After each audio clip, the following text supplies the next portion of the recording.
Graça e paz, bom dia, Deus abençoe a todos. Estamos de volta com a primeira carta do apóstolo Paulo aos Coríntios. A carta de Paulo aos Coríntios, ela é o texto em que ele fala sobre dons espirituais.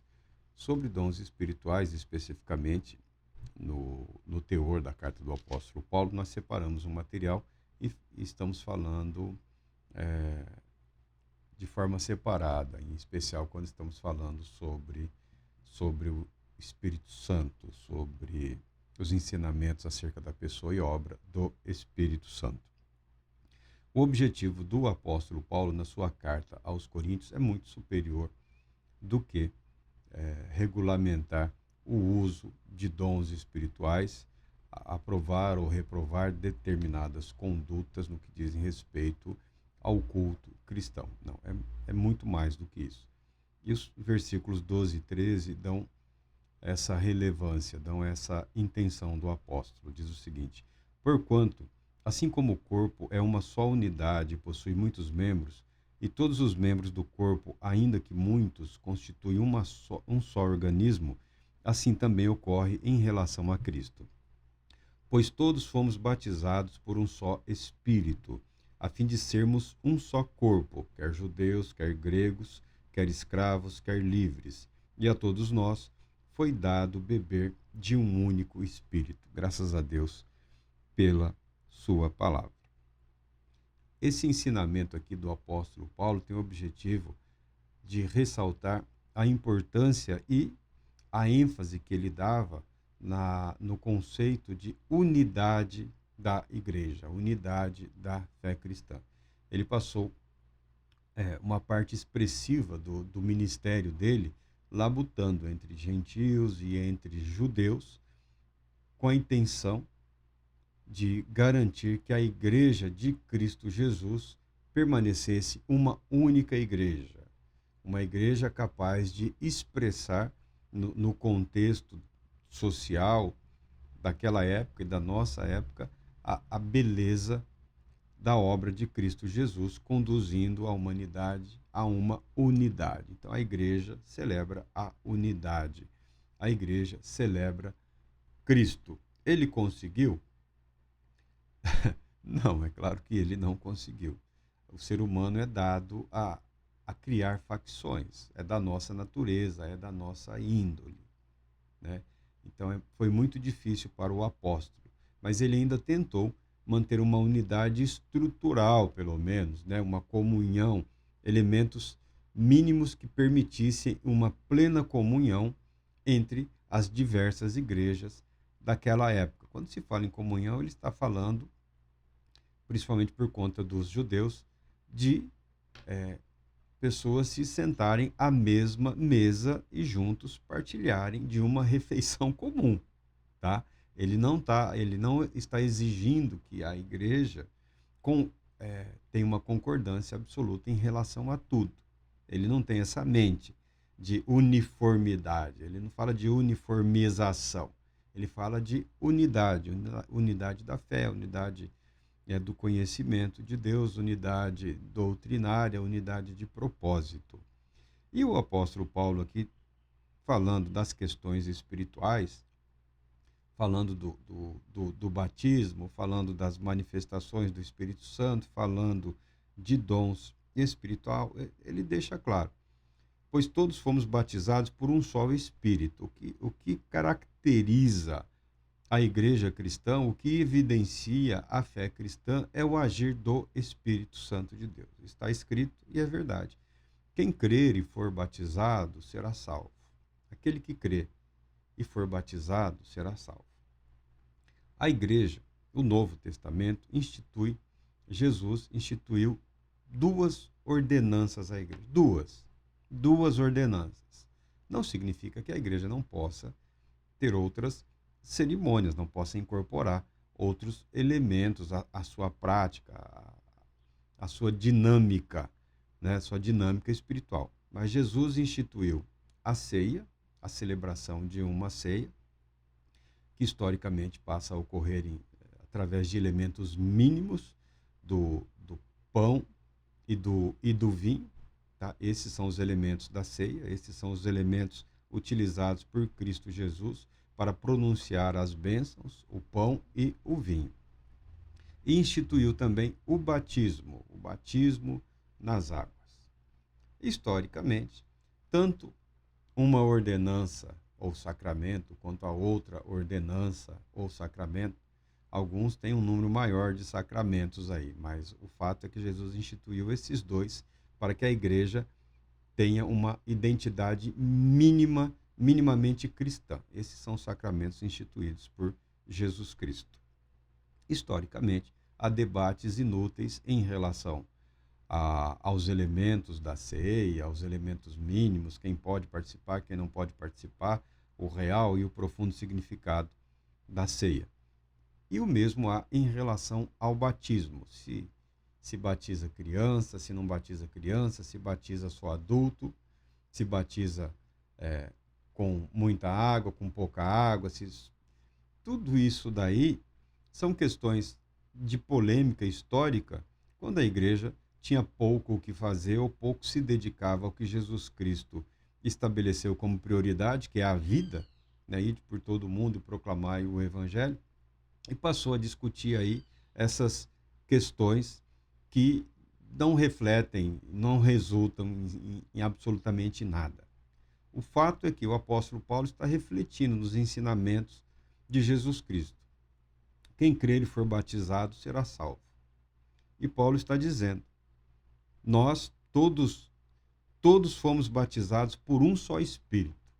Então a igreja de Corinto, a igreja de Jerusalém, a igreja de Roma, a igreja de Éfeso, as igrejas da região da Galácia, da Macedônia, as igrejas da África. Para ser igreja, é preciso ter sido batizado no Espírito ou pelo mesmo Espírito. É uma referência ao Espírito Santo. E que batismo é esse a que Paulo está se referindo? Que batismo é esse? Quem crer e for batizado será salvo. Esse batismo no Espírito ao qual o apóstolo Paulo aqui se refere, ele é o único que de fato importa, o único que de fato é relevante, o único que de fato constitui a verdade em relação à salvação daquele que se declara, daquele que se apresenta cristão, que é ser batizado no Espírito ou pelo Espírito, que aqui é usado como sinônimo de regeneração ou de novo nascimento, ou de santificação, ou de justificação, ou redenção, todas essas palavras com o mesmo e profundo significado.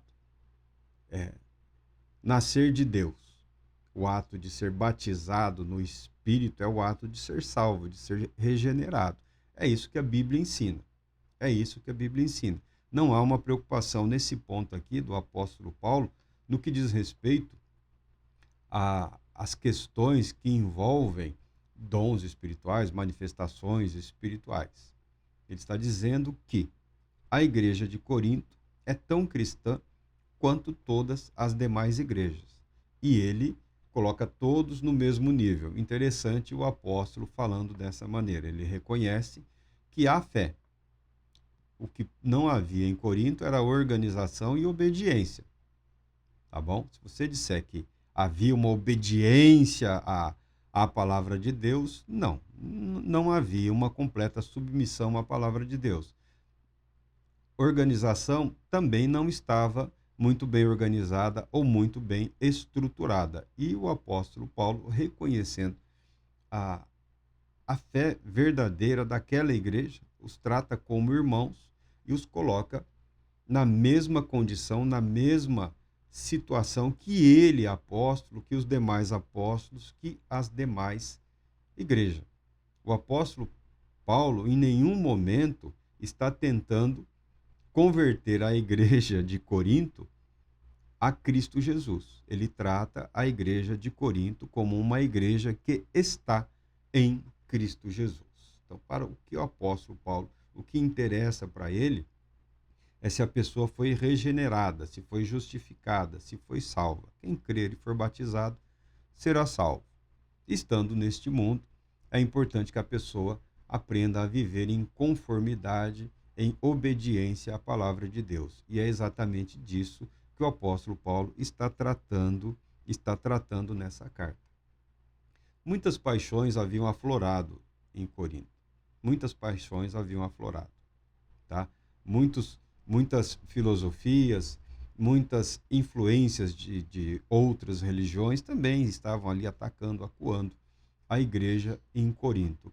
O que faltava à igreja de Corinto?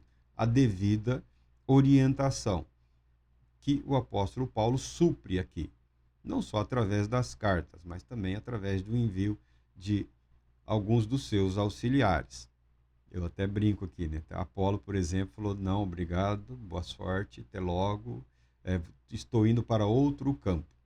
O que hoje algumas pessoas interpretariam, e alguns gostam de interpretar como um absoluto fracasso, e isso me entristece, é o mau uso do conhecimento histórico, do conhecimento teológico, do conhecimento doutrinário, né? Não foi só na igreja de Corinto que o espírito de facção, o cinismo, a hipocrisia, o orgulho espiritual, a arrogância e a vaidade haviam sorrateiramente ingressado e estavam tomando conta. Nos dias de hoje também. Nos dias de hoje também. Existem pessoas que têm um conhecimento muito mais profundo no que diz respeito à história das igrejas, das tradições doutrinárias ou equivalências do que eu, tá? Isso eu nunca questionei, eu não duvido. Mas há vários deles que usam com o único e exclusivo propósito, o objetivo de jogar areia nos olhos dos outros e tentar trazer as pessoas para o seu grupo, para o seu meio. Isso o apóstolo Paulo nunca fez e nunca permitiu. A igreja é de Cristo. A igreja está em Cristo. A pessoa que não só pode, mas deve agir de forma soberana e plena na igreja de Cristo, a pessoa fundamental na igreja cristã, para que ela permaneça em Cristo, é o Espírito Santo. Não é o apóstolo Paulo. Não é o apóstolo Paulo. É o Espírito Santo. Acontece que o Espírito Santo e o apóstolo Paulo trabalhavam em perfeita comunhão, trabalhavam em perfeita harmonia. Tanto que Paulo foi capaz de suportar na sua vida, nos seus dias, os ataques de amigos, de inimigos, de gentios e de judeus. E num determinado momento da vida dele, do ministério dele, ele havia sido abandonado por muita gente que estava tendo dificuldade de suportar as tensões que estavam prestes a criar uma ruptura e uma divisão na igreja, ou como o apóstolo Paulo fala, essa ruptura não pode haver porque somos um só corpo, somos um e o mesmo corpo. E continuando este ensinamento, ele está usando a analogia do corpo humano. Ele fala que o braço, a mão não pode dizer para o olho, eu não preciso de você. O olho não pode dizer para o pé, você é inútil. A boca não tem o direito de questionar a relevância, a importância do coração ou dos pulmões. É um só organismo. E o apóstolo Paulo usa o corpo humano como uma metáfora para expressar a sua convicção do que pode ser a igreja de Cristo Jesus. A igreja de Cristo Jesus, habitada pelo Espírito, em cujo meio habita o Espírito, ela tem o propósito de refletir Jesus, o Cristo. Esse é o propósito da igreja. Ser, uma analogia que ele faz, né? Ser o corpo de Cristo na terra. A igreja de Cristo é Cristo presente no mundo. Esse o entendimento do apóstolo Paulo no que diz respeito à atuação do Espírito Santo na vida. Aí não dá para falar na vida do cristão, tá bom? Na vida do cristão, na vida dos cristãos, na vida da igreja como corpo de Cristo, não instituições. Não instituições. A igreja de Corinto, não. Não é disso que o apóstolo Paulo está falando.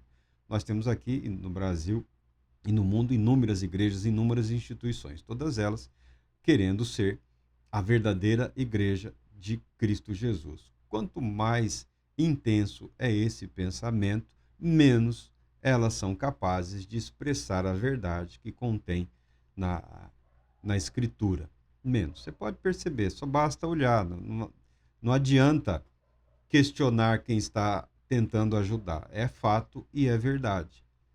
A igreja, para expressar nesse mundo o que Deus pretende através de Cristo Jesus, ela precisa ser habitada pelo Espírito, e o Espírito Santo precisa ser reconhecido e estar presente também nessa igreja. O Espírito com o cristão e o Espírito Santo através dos cristãos, conduzindo a igreja de Deus ao propósito por ele estabelecido. Isso é uma beleza. Essa doutrina, ela é de uma beleza incomparável, é algo fantástico, é algo extraordinário. É possível? O apóstolo Paulo trabalhou para isso. O apóstolo Paulo trabalhou por isso. Os apóstolos, não só ele, os outros também trabalharam, lutaram, se empenharam, enfrentaram as dificuldades, não fugiram das dificuldades. E conforme enfrentavam as dificuldades e a oposição, tanto de inimigos quanto de aliados, esses homens foram sendo moldados dia após dia pelo Espírito Santo e cada vez mais transmitindo através do seu viver, ou expondo, ou expressando através das suas vidas o caráter de Cristo. A carta aos Coríntios não é uma carta que está preocupada com a relevância ou a dinâmica do poder espiritual ou dos dons espirituais. A carta do apóstolo Paulo visa resgatar a verdade do Evangelho, somente pelo Espírito Santo, somente pelo Espírito de Deus, a igreja pode ser igreja de Cristo Jesus. Então, a metáfora do corpo é uma belíssima metáfora, uma metáfora maravilhosa, e contém uma dinâmica e um poder espiritual pelo qual vale a pena viver, pelo qual vale a pena se empenhar. Muitas pessoas preferem o sectarismo por uma questão de conveniência, né?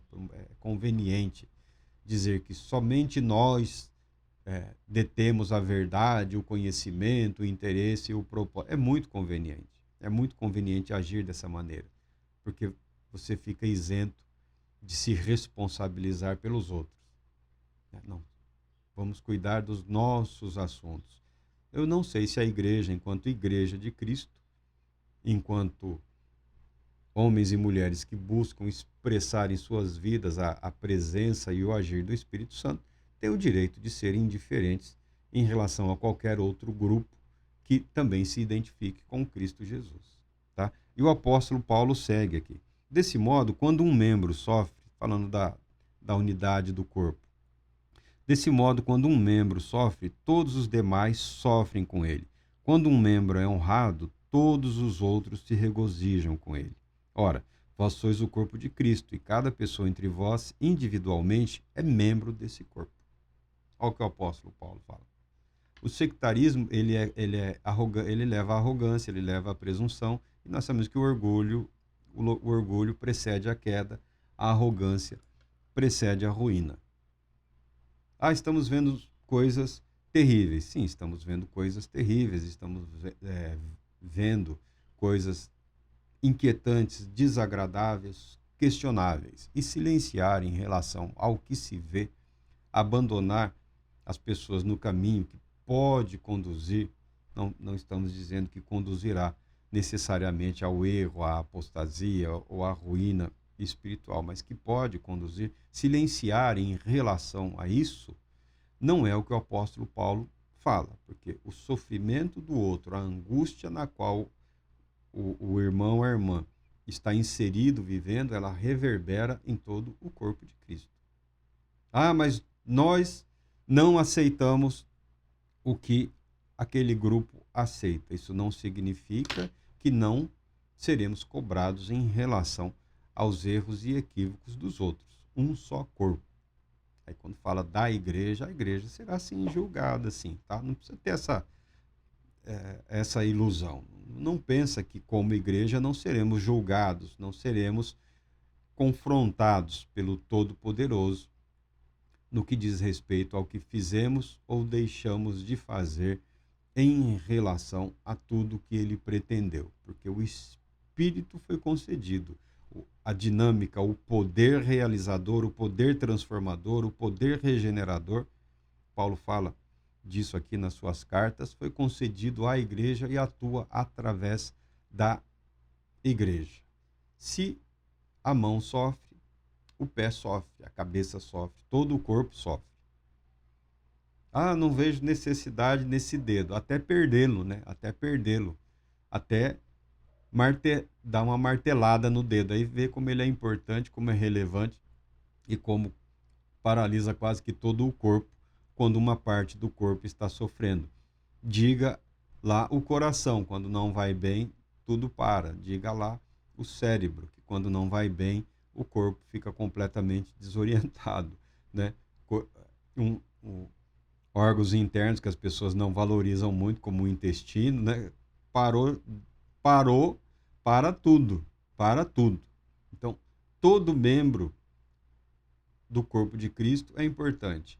Como todo órgão, todo membro do corpo humano é importante para que o corpo seja corpo. Talvez, se você analisar o que você vê em termos de igreja, em termos de fé cristã, usando a metáfora do apóstolo Paulo, você tem uma visão triste do que é a igreja, ou de como a igreja se encontra nos dias de hoje. Não parece um corpo. E se parecer um corpo, é um corpo sofrendo, um corpo doente. Fala, mas eu não tenho nada a ver. Não, você tem tudo a ver. Você, meu irmão, tem tudo a ver. Eu tenho tudo a ver. Nós temos absolutamente tudo a ver com o sofrimento do cristão, do corpo de Cristo. Do contrário, não somos igreja. Querer ser igreja, querer viver igreja, querer viver essa chamada plenitude, que agora tudo é a plenitude, né? A plenitude da graça é dispor-se a sofrer quando o outro sofre, tá? Disposto a saber que o sucesso de um é o sucesso de todos, o fracasso de um é o fracasso de todos. Não se pode dizer que esta igreja vai bem ou a outra igreja vai mal. Se a igreja é o corpo de Cristo, se uma vai mal, todos vão mal. Se uma vai bem, todos vão bem. Agora, escolher só a que no momento vai bem pode parecer uma simples questão de oportunismo. E o apóstolo Paulo, na sabedoria que Deus a ele concedeu, busca resgatar na igreja a identidade da igreja como igreja de Cristo Jesus. Ele não está preocupado em criar uma identidade denominacional para os coríntios, né? Para a cidade para a cidade especificamente. Ó, vocês têm essa marca, vocês defenderão essas verdades. A verdade a ser defendida pela igreja, a verdade a ser vivida na igreja e pela igreja de Corinto é o evangelho de Cristo Jesus. Aí o apóstolo Paulo, quando busca resgatar a questão da organização, ele vai falar de dons, né, nesse capítulo 12, mas ele vai falar de pessoas especificamente. Nós não vamos estender esse vídeo, daremos continuidade no próximo. Deus Todo-Poderoso te abençoe, te proteja e te conceda paz, muita paz.